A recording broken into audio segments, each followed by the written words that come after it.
कहाँ रखूं, भूमि पे कहाँ रखूं। देखते देखते बोले जो कामादि षट विकारों से रहित है उसको कहाँ स्थान दूं। उठाया श्री ठाकुर जी ने, बोले इसको अधरों पे रखा जाए। और जैसे अधरों पे रखा, भगवान को फिर भी संतुष्टि नहीं हुई। बोले इसने बहुत तप किया है, बहुत मेहनत की, बोले इनके चरण की सेवा की जाए। तो कैसे चरण की सेवा की जाए, इनको दर्द हो रहा होगा, दर्द के लिए क्या करते हैं, बोले गरम पट्टी लगा दे, है ना। तो भगवान ने अधरों से फूंक मारी और चरण सेवा करने लगे। जैसी चरण सेवा की तो एक ऐसी दिव्य ध्वनि प्रकट हुई जिससे जगत के जितने भी जड़ वस्तु थे वह चैतन्य हो गए और जो चैतन्य थे वह जड़ बन गए। अभिप्राय क्या, यदि हमारा जीवन भी बंसी की भांति कामादि षड विकारों से रहित हो जाए तो श्री ठाकुर जी एक दिन हमें भी उठाएंगे, अधरों से लगाएंगे और हमारे जीवन में ऐसी फूंक मारेंगे कि हमारा जीवन भी कृतकृत्य हो जाएगा, धन्याति धन्य हो जाएगा। ये बंसी, तो भगवान ने इस बंसी का आश्रय लिया महाराज। और बंसी की तान छेरी भगवान पिता रात्रि शरदोत्फुल्ल मल्लिका। 29वां अध्याय प्रथम श्लोक। भगवान पिता रात्रि शरदोत्फुल्ल मल्लिका वीक्षरन्तुं मनस्सक्रे योगमायाम् उपाश्रितः। भगवान ने योग माया का आश्रय लेकर के 6 महीने की रात बना ली और बंसी बजाई। गोपियां प्रतीक्षारत थे। शरद की चांदनी कल कल निनादनी वदत बाबनी भगवती यमुना बड़े वेग से प्रवाहित हो रही है। कान में बंसी की ध्वनि गई, गोपियों ने दौड़ लगाई श्री कृष्ण से मिलने के लिए। जन्मों की प्यास आज बुझने वाली थी। सुंदर सुंदर श्रृंगार किया, अद्भुत श्रृंगार किया। कुछ तो इतनी भाव में निमग्न हो गई कि आंखों में लगाने वाले वस्तु को होठों में लगा लिया, होठों में लगाने वाली वस्तु को आंखों में लगा लिया, ध्यान ही नहीं रहा। और महाराज चल पड़ी। अब सोचो कैसी लगती होंगी। प्यार से बोलिए जय श्री कृष्ण। थोड़ा जोर से बोलिए ना, और जोर से। ये बात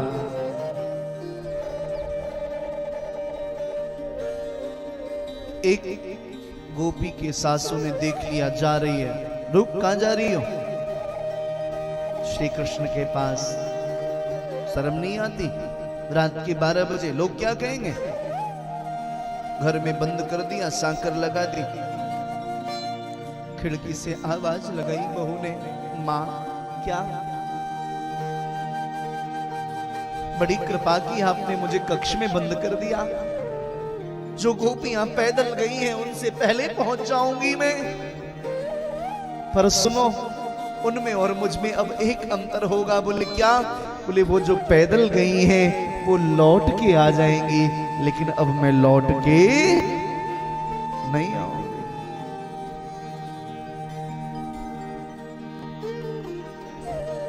आप प्रेम करती हो ना मुझसे, मैं नहीं आऊंगी, आपको याद आएगी ना? बोले हाँ।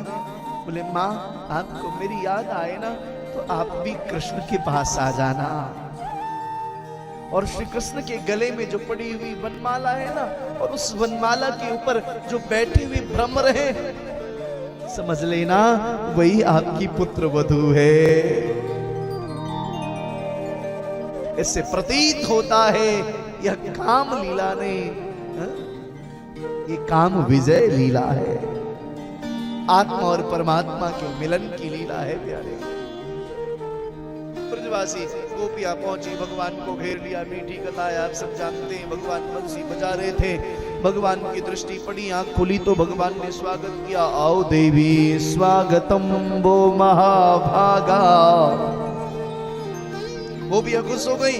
अखिल कोटि ब्रह्मांड नायक परमात्मा श्री कृष्ण स्वागत कर रहे हैं। लेकिन ये क्या? स्वागतम वो महाभागा का, और अगली पंक्ति कहती प्रियम किम करवानि वह। पहले कहा स्वागतम वो महाभागा, स्वागत है आओ आओ। दूसरी पंक्ति में कहा प्रियम किम करवाणि वह, देवी क्यों आई। ब्रजस्यानामयं कच्चिद ब्रूता गमन कारणम। आपके आने का कारण क्या है। गोपियों ने पलकों को झुका लिया। हम मंदिर में जाए बिहारी जी के, श्री ठाकुर जी को नहीं आ रहे, और ठाकुर जी कहे बेटा और सब बढ़िया ना। हमने कहा ठीक जी, क्यों आए। हम किसी को इनविटेशन दे, कार्ड भेजे, हमारे यहाँ कथा है, कथा का कार्ड भेजे कि हमारे पचदेवरा में कथा हो रही है, हमारे पूज्य बाबू जी कथा करा रहे हैं, और महाराज हमारे आदरणीय अमित भैया वहीं पर खड़े हो जाएंगे। जिस स्कूल के पास लोग आ रहे हैं पूछे हाथ जोड़ कर हमारे आओ आओ स्वागत है और कैसे आए। अब बताओ वो क्या बोलेंगे।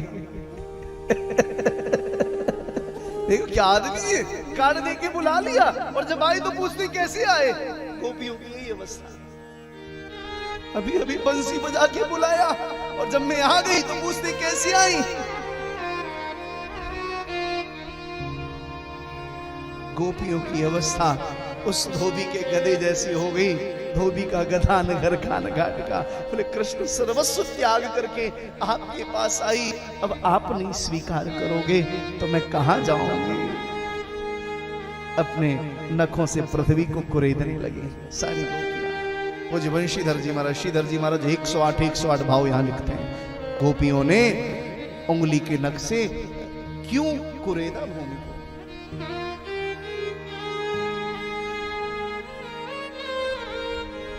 समय थोड़ा कम है, नहीं तो 2-4 भाव, एक भाव सुन लो। गोपियां पृथ्वी को कुरेद रही हैं, क्यों। मानो पृथ्वी से कह रही हो मां,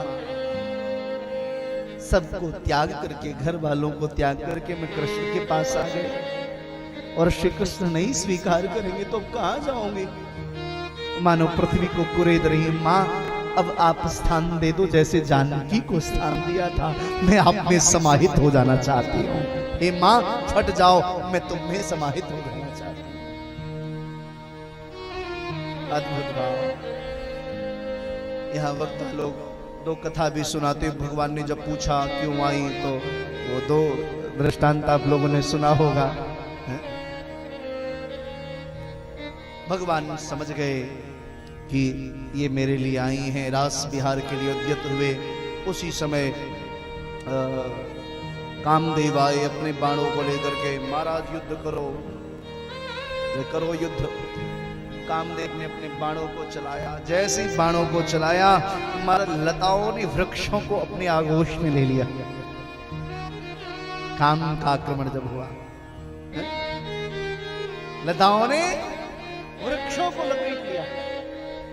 पुष्पों से अद्भुत खुशबू प्रकट होने लगी। सारे पुष्प अपने आप महाराज खिलने लगे। पक्षियां कलरव करने लगी। महाराज पवन की जो ध्वनि है वह भी काममय हो गई। चारों ओर आनंद ही आनंद।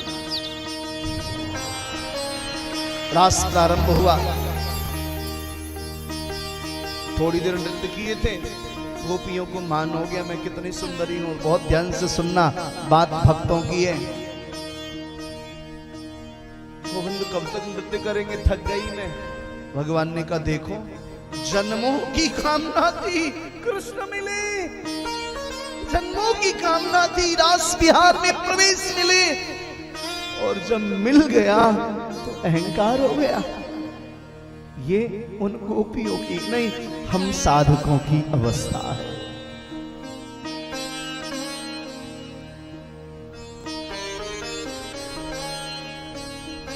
भगवान उनको छोड़ के अंतर ध्यान हो गए श्री जी को लेके। मुझे नहीं लगता श्री जी ने ऐसा किया होगा। श्री जी को लेके गए, वो भी तो उनको मान हुआ, उनको भी छोड़ के चले गए। सब गोविंद को ढूंढने लगी। बहुत मीठी कथा है। ढूंढते ढूंढते यमुना पे पहुंची, और यमुना जी में पहुंच करके सबने श्री कृष्ण की प्राप्ति की कामना को लेकर के